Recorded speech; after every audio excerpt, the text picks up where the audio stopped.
Today we're going to take a quick look at an absolutely wild new Honda Grom that is not only sporting a turbo, but nitrous too. But let's rewind a bit first though, where a stock Grom was dropped off with a legend in the motorcycle world, Guy Willison, also known as Skid, who's behind some of the most beautiful bikes out there, and last year he built this crazy Honda Rebel 500 for the Wheels and Waves show, to which this Grom is being built for as well. But this year, Honda partnered Guy up with Matt B, who is known around the world as Matt B Customs, and his rise to fame came from his designs when it comes to custom shoes. And then Guy brought in some of his friends to help out with Arnie from Pro Custom Paintworks and Jordan Bowen, who has a long history with modifying mini bikes, to help bring it all together. And I gotta say, I think they hit a home run on this thing, but what do you guys think? I know a slammed Pro Street drag style bike isn't everyone's cup of tea, nor is the paintwork that was designed to look like the bike is so fast the paint didn't have time to dry,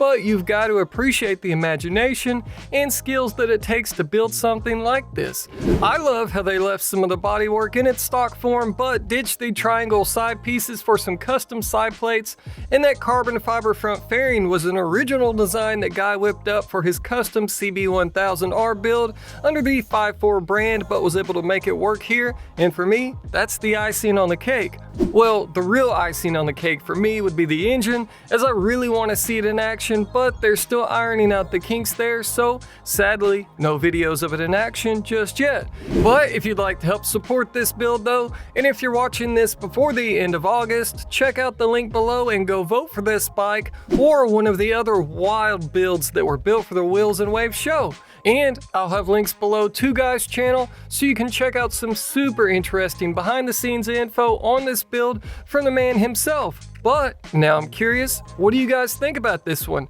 Pretty cool or not your style? Let's talk about it all down in the comments, and as always, thanks for watching, and we'll see you guys in the next one.